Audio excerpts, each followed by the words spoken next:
Hey guys, welcome to day 3 of Liftmas. I hope that you are enjoying the first couple of workouts. If you haven't done them yet, jump on them this week. Monday's a great day to get started.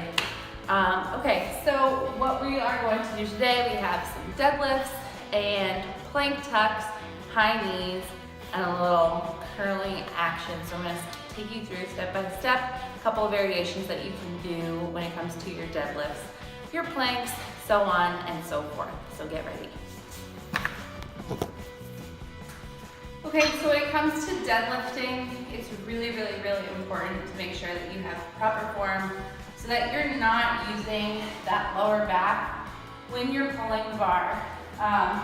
So here we have an Olympic bar set up, but you can also use a Smith machine, which is where the bar is attached to the machine. And just make sure that it's at the lowest setting because we are doing conventional, which is going to start right at the shins. So just getting a proper setup, no matter what you're doing or using. For conventional deadlift, your feet are going to be right under the hips. So again, this is just a straight across the board suggestion. Some people may need to go wider, some people may be more narrow. It's totally up to you, your body, how you feel you're strongest, but this is just my recommendation for now. So the bar is going to be straight, and I often do wear lifting shoes, so like a Converse or even no shoes at all. A flatter surface is best, so please do not wear your running shoes for a deadlift, as you'll be too cushiony and not balanced enough in order to really push through the floor. Anywho, laces. The top of your laces should be right underneath the bar, and you are going to be centered in the bar. Hands are going to come right out to your side. Overhand grip. If you are lifting heavier, you can do a mixed grip, and you can also use straps, which I don't have mine with me, but regardless, what we're doing right now in the range we're working in, you should be using straps. Just work on that grip strength. Okay, so you're gonna do overhand grip. Before you even go down, what I want you to do is just like the bench press we did, we're squeezing our shoulders back. So think about squeezing your armpits, tightening up your lats here. So take a nice deep breath, abs tight, and you're gonna come down and you're gonna grab the bar. So you'll see right now my hips are up nice and high, but we don't want that. We want them to be low, and we want our chest to be proud. So hold on the bar. You want to make sure your arms are long and not bent. Oftentimes you'll see people bend and then pull, and that's definitely not what we're going for. We're looking for beautiful reps at all times. So arms straight, hips up. You're gonna drop the hips down, keep the bar close to your body, chest up nice and proud. Stay tight, keep those shoulders back. Stand, squeeze your quads, squeeze your glutes, and return back down to the ground. And again, take a nice deep breath, bring that back, and push those heels through the floor, right back down. You'll notice I have some red marks on my legs. Make sure you're wearing long pants or some tall socks or something like that to protect yourself. And when you come to the top of the movement, oftentimes you'll see a lot of people hyperextend. So they think, all right, I gotta squeeze my glutes, and they're arching their backs just like so. That's also gonna put a lot of pressure on your lumbar spine. Lumbar spine, lower lumbar, whatever. So when you come up, think about keeping your chin to your chest as you come through movement. And you're literally just squeezing your butt cheeks, staying nice and flat, and those shoulders are staying right behind your hips. All the way back down. Okay, so we do have another variation. If you have any sort of lower back pain, you can opt to use a hex bar.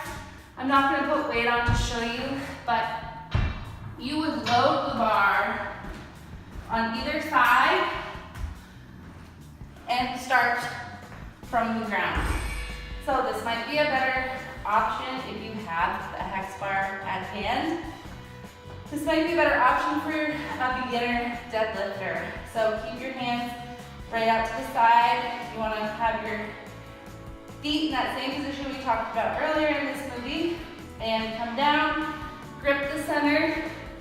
Hips are up, shoulders are rounded, but you're going to tighten it up.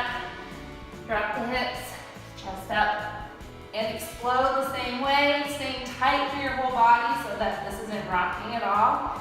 Squeeze that butt, come down, push the knees, stay tight, drive, nice and fast.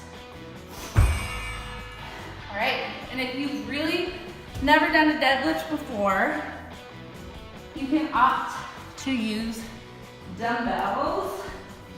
And you're just gonna have the dumbbells right up at the top, slight hinge, and drive.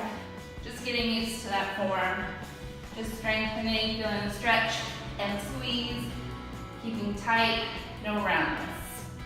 And we're obviously going to do some kind of plank today. So, plank tucks, hands under the shoulders. We've gone over this a bunch now. You're gonna push your palms through the floor and you're going to tuck your knees, bring your feet together to the outside of one hand, to the center, and up. So just like this, at the speed. If you can go faster, or if you need to, you can step forward, plant the heel first.